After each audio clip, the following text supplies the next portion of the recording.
Happy grilled cheese day, everyone. There's nothing better than a very good grilled cheese. A yummy bread and some good melted cheese nicely roasted in a pan. There are a lot of different variations of a grilled cheese. Even for the most simple versions of a grilled cheese, there are a lot of different best practices. But also fancier versions with additional ingredients like kimchi, tomatoes and cream cheese are getting more popular. We were thinking about how to properly honor the grilled cheese in the best way and decided to find recipes of some of the most renowned chefs, recooked their recipes and compared the different versions to each other. First, we start out by recooking Jamie Oliver's grilled cheese with a crown. We then continue with Gordon Ramsay's kimchi variation. Then we move on to Wolfgang Puck's sandwich with honey and fig jam. And we round off things with Dominique Crenn's grilled cheese, which was also a special menu item at Shake Shacks across San Francisco. Keep watching in order to hear our verdict on who has the best recipe. So let's start with Jamie's interpretation of the perfect grilled cheese.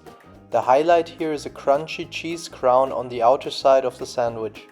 We do not need a lot of ingredients for this. We need 2 slices of white sandwich toast, a lot of good cheddar, some nice red Leicester, butter and cayenne pepper. Jamie recommended to eat the sandwich with mustard and brown sauce and ketchup. We start out by grounding the cheese. Jamie uses white cheddar and some flavorful red Leicester. An important step is to butter the sandwich toast from each side. After that, we put a lot of grounded cheese on one of the breads and put the other bread on top. Put the sandwich in a pan over medium heat and roast the sandwich from both sides. After flipping the sandwich, put a heavy weight on top. Let it roast until both sides are golden brown. Once you remove the sandwich from the pan, melt some additional cheese in it to create the crown. When the cheese is melted, or as Jamie would say, oozy, place the sandwich in the middle of the cheese and let it sit there for a minute. Then take a spatula, pick up the sandwich and hold it in the air for some seconds till the cheese hardens before you flip it over to have the finished crown on top.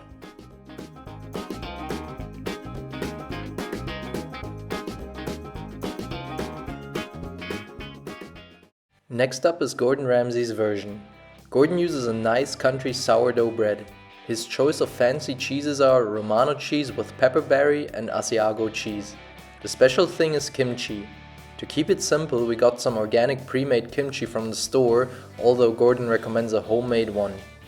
We also need olive oil and butter. We sliced 2 big slices of nice German country sourdough bread. We buttered the outer side of each slice and put some sea salt on them.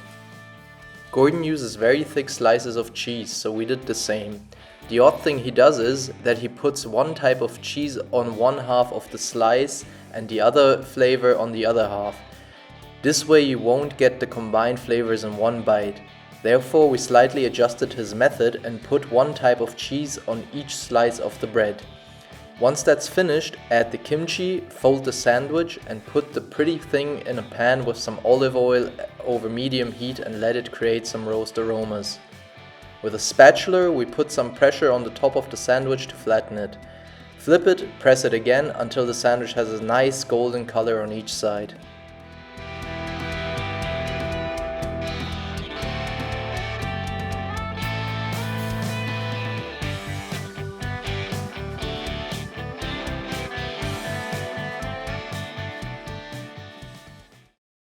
Let's move on to the third grilled cheese from the Austrian chef Wolfgang Puck. He also uses a tasty sourdough bread and his preference of cheese is white cheddar and mozzarella. You'll also need some butter, of course. For his special toppings, Wolfgang incorporates honey and fig jam. On the inner side of one bread slice we spread the honey and on the other slice the fig jam. We then generously buttered the outer side of each slice.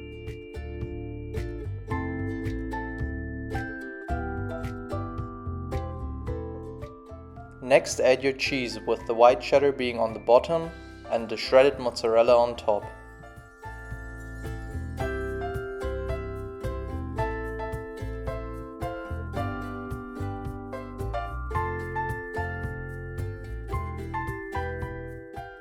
Next, we put the sandwich into a pan over medium-low heat. Each side gets a roast for about 5 to 7 minutes until each side is golden brown and the cheese has melted.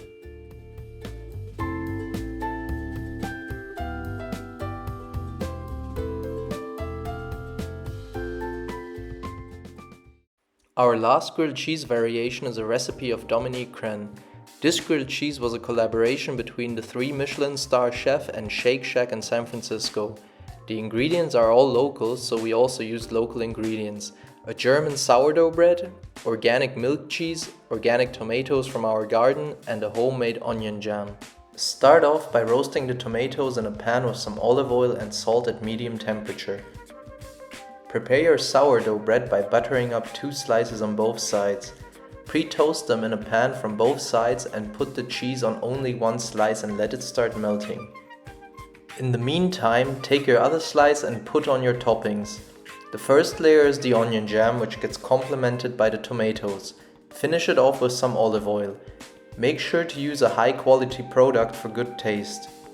By the time you're finished with the toppings, your other slice should now have a nice layer of melted cheese. Put the 2 slices together and Dominique's lovely version of a grilled cheese is ready to make your taste buds happy.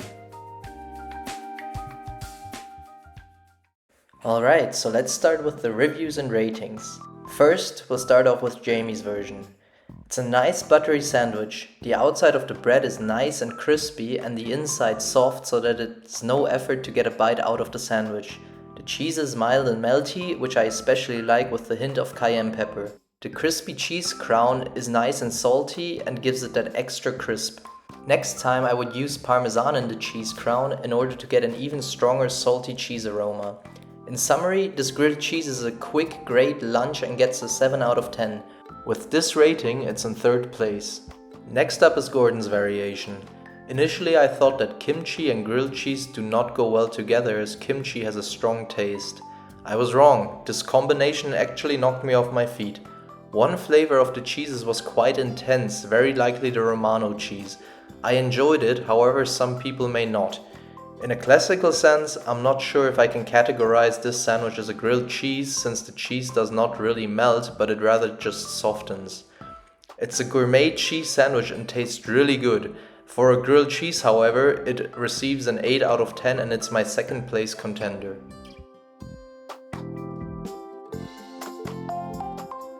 Let's move on to Wolfgang's recipe. This variation really impressed me. When I initially looked at the toppings, I didn't make much of it. It very much is a classical grilled cheese as the only additional toppings are saucy components and the cheese melts very nicely. The sweet honey and fig jam complements the mild mozzarella and the more flavorful cheddar very well and gives it a special sweet savory note. As we use the fig jam that contains little mustard seeds, there's also a nice spicy note.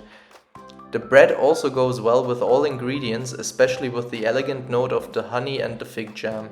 This grilled cheese was my number 1 and gets a 9 out of 10. That leaves me with the review of Dominique's grilled cheese.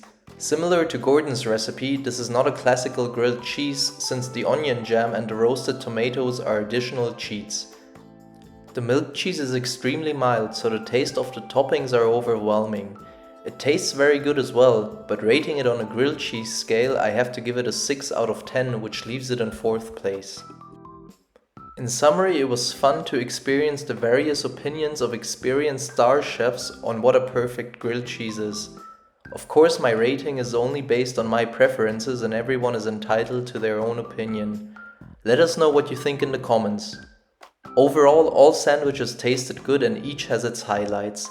It would be a nice experiment to pick out the highlights from each sandwich and combine it into one, making it our interpretation of the perfect grilled cheese. Maybe this will be a video in the future, so feel free to subscribe if you're interested in the result.